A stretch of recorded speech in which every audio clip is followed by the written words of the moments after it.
Back to our channel. We are in carbon dioxide transportation. So that is from chapter 60 from Guyton. So let us start. We have till now understood how oxygen will transport. Now let us see how the carbon dioxide transports.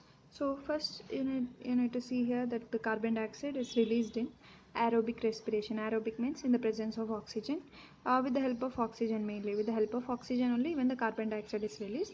That is, after releasing, carbon dioxide binds with the water, is formed, where actually water and carbon dioxide both are formed because of aerobic respiration, and where the carbon dioxide is a waste product need to be expelled out. So both are formed because of aerobic respiration, but carbon dioxide is a waste, so we need to remove it out from the body. So in the cell there is increased partial pressure of carbon dioxide drive into the low pressure interstitial fluid. So from the cell, first it should come into the interstitial fluid, right? And after interstitial fluid, that is during metabolic process by diffusion, because it's a lipid soluble, so it doesn't require any special process, just by diffusion. So for example, this is a cell. This is cell. Inside it has carbon dioxide, and here is the interstitial fluid, and here is the capillary, right? So from the cell, it should come into the interstitial fluid by just simple diffusion. Even from the interstitial fluid, it will enter into the capillary by simple diffusion. It doesn't require any special process, because carbon dioxide is easily lipid soluble and also water soluble. So gas which is 27, and also carbon dioxide is like 20 times more soluble when compared with oxygen. So for oxygen only it will be hard when compared with carbon dioxide. Carbon dioxide have no restrictions. It can easily pass by the membranes because it's highly lipid soluble just by simple diffusion. So in the interstitium it is present as dissolved form and reaches the capillary fluid, but in capillaries it is not so much dissolved, because every minute only 200 milliliter per minute is produced, and not with increased pressure to be dissolved. And one more thing is, in carbon dioxide to reach to capillary, it is like only in dissolved form, it is like only some, but most of it enters into the RBC. Why? Because, and one more thing is, the carbon dioxide transport is somewhat low, because carbon dioxide transport requires high pressure. So venous side, from venous side it should pass. We already know venous side is a low pressure system, so only some carbon dioxide is gone out from the body. But whereas in exercise, lot of carbon dioxide get out from the body. We will understand all this process. So oxygen is like 250 milliliter. Now we are going to compare, like, between oxygen and carbon dioxide, how much is produced, how much is carried away. Let us see. So remember that 200 milliliter per minute is produced in the tissues, that is carbon dioxide, whereas means it is supplied, right? Whereas oxygen is 250 milliliters. Oxygen supply is 250 milliliter per minute, and the carbon dioxide is only 200 milliliter per minute in all tissues. So this is the difference. So you can see oxygen supply is more. And from where this oxygen carbon dioxide is coming from, mainly glucose. You can see this glucose along with oxygen, it converts the ADP into ATP, and finally produces the carbon dioxide and water.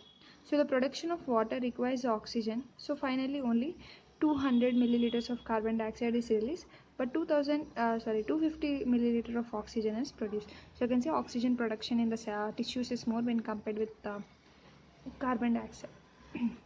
So PCO2 in arterial blood is 40 millimeters of mercury, whereas we are talking about carbon dioxide partial pressure in arterial side of the blood is 40 millimeters, whereas in venous side it will be high, it is 46.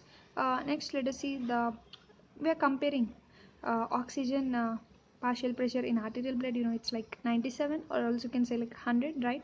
So, and the pH is on the arterial side is 7.4. So these are all important values, like they should be completely registered in your brain for every time. Remember, uh, partial pressure of carbon dioxide in arterial blood is 40, whereas partial pressure of carbon dioxide in vein is 46. So like this, now we'll start comparing. First, the partial pressure of carbon dioxide in arterial blood 40. In vein it is higher, 46. Now partial pressure of oxygen in arterial side 97. Of course, in venous side it will decrease to 40. And pH on arterial pressure is on arterial side is 7.4, whereas on venous side it is 7.36.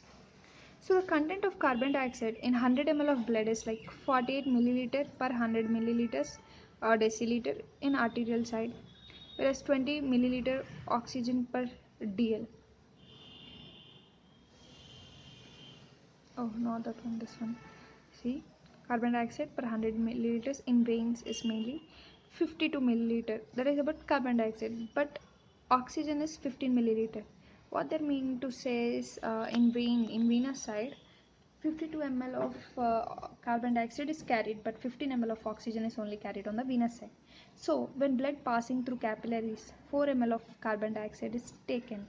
So how we can say this 4 ml is only taken? Because 5 ml of oxygen is present on venous side, and on carbon dioxide per 100 ml is 52 milliliters. So on venous side it is 52, and on this upcoming side it is 40, where carbon dioxide in arterial side, yeah, it's 40. So 2 to 40 minus 52.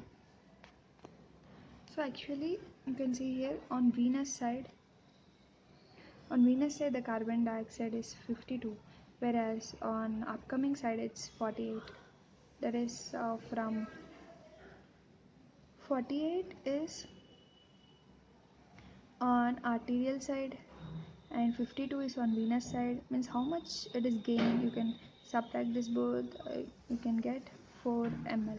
So 4 ml of oxygen is taken up by the tissues and it is delivered to the venous side, and next it goes into the lung for the exchange, that is it is expelled out. So that is important. So when blood passing through capillaries, 4 ml of carbon dioxide is taken. So in yeah, so and 5 ml of oxygen on venous side. So actually 5 ml of oxygen is taken by the tissues, whereas 4 ml of carbon dioxide is released from the tissues. So now we are like correlating both oxygen and carbon dioxide, how much is taken and how much is expelled, right?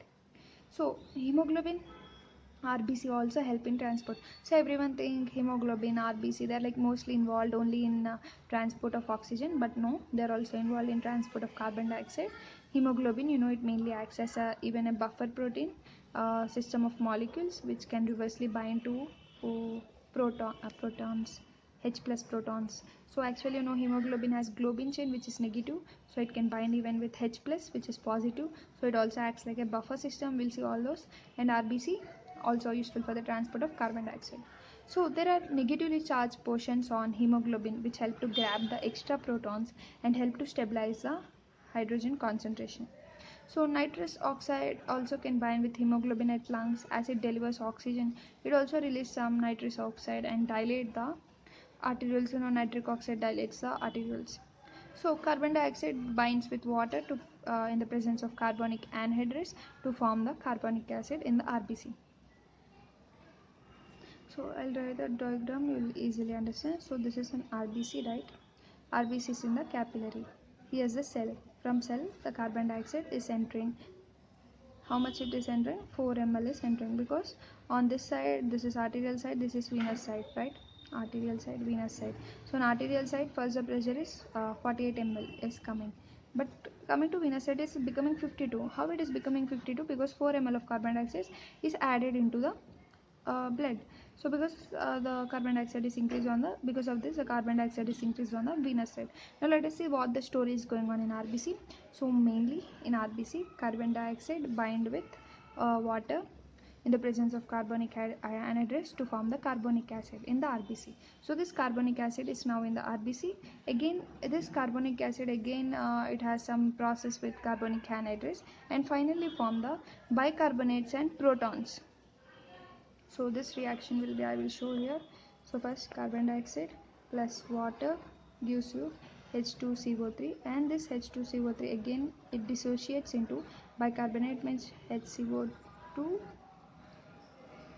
and H plus, HCO3 and H plus. So now this H plus is very dangerous if it is present in RBC, because the buffer system is lost, there may lead to acidosis of the cell. So what this H plus will do is, in the side behind here only we have RBC which is having this globin chain which is negatively charged. So this negatively charged attached with this H plus and hold them. So this protons are grabbed by hemoglobin and hooked by proteins H plus, whereas this bicarbonates is the one which comes out from the cell into this RBC into the plasma and gets transported as carbon dioxide and expelled out. But you can see here also proton system should work, because here bicarbonate is coming out, means something should go in, right? So chlorine will go inside as is this positive charge coming outside, the negative charge will go. As the negative charge will go, water also follows it when this chlorine is going.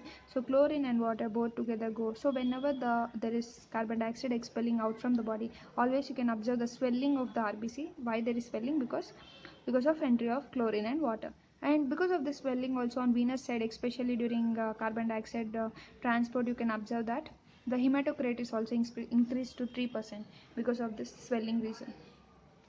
So now we'll see this. Bicarbonates are constantly produced in RBC than plasma. So it start moving to plasma by RBC with special protein.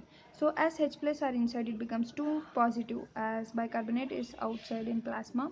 So it may be 2 negative. So the special protein add chlorine inside the cell and followed by water, and bicarbonate comes outside. So arterial side blood cells become swollen, and venous side may have high hematocrit during carbon dioxide transportation.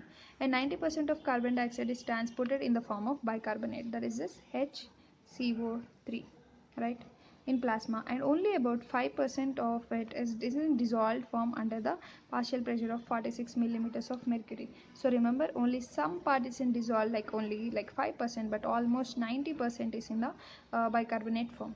So out of 4 ml, now we are saying like 4 ml is the total carbon dioxide which is expelled. So out of this 4 ml, in 90%, that is 3.6 ml is bicarbonate form in RBC transported in plasma, and out of this 4 ml, the 5%, that is 0.2 ml is dissolved carbon dioxide, and out of this 4 ml, the remaining 5% is present in carbaminoprotein form, or also called as carbaminohemoglobin form. So actually, what is this carbaminohemoglobin form?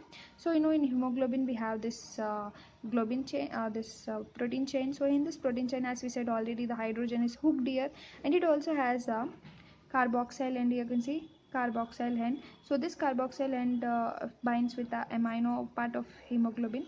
So you can see this is carboxyl and it is now binding with the hemoglobin, forming the carbaminohemoglobin. That's it. Nothing but very easy form is nothing but carbon dioxide attaching to the hemoglobin, forming the carbaminoprotein form. So this is also one type of carbon dioxide transport, but only 5%, same like dissolved carbon dioxide. But remember, the most of the carbon dioxide is transported as bicarbonate form. And hemoglobin also binds with this H plus, we already know in RBC. So because of this binding of this H plus with hemoglobin, now we can understand there is decreased affinity. If decreased affinity, now the graph moves towards the right side. Because of this, more oxygen is also um, facilitating more oxygen transport to tissues, right, oxygen to tissues, and the curve shifts towards the right. And when carbon dioxide is released out, the oxygen is reaching the tissue. So when carbon dioxide is released out, now the pockets are empty of hemoglobin, so oxygen can reach the tissue. So this process is called Bohr's effect.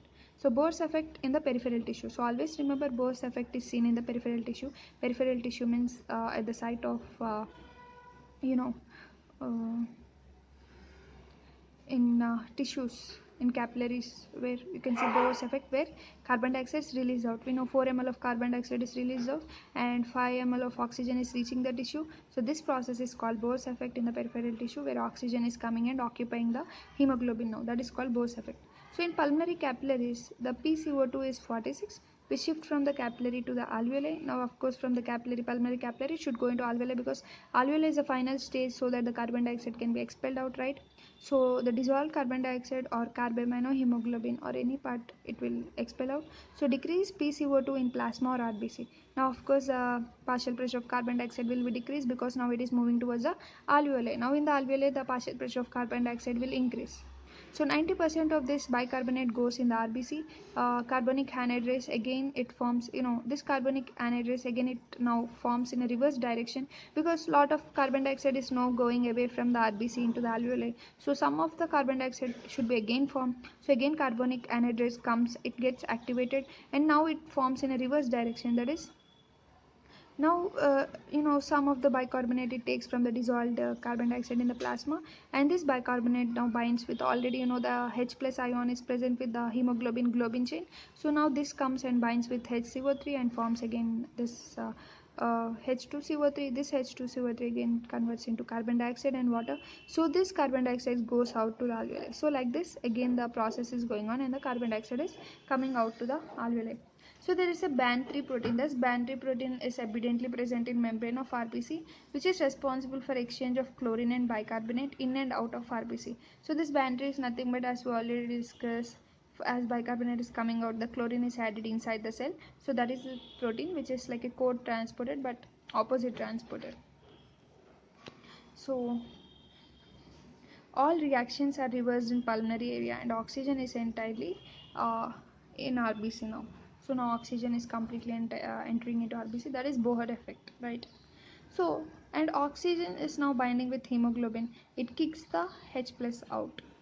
So now oxygen has come to the hemoglobin, and already now hemoglobin have this H plus ions, but this H plus ions are kicked out by our oxygen. So release of H plus, now again this H plus reacts with bicarbonate to form again carbon dioxide and water, right?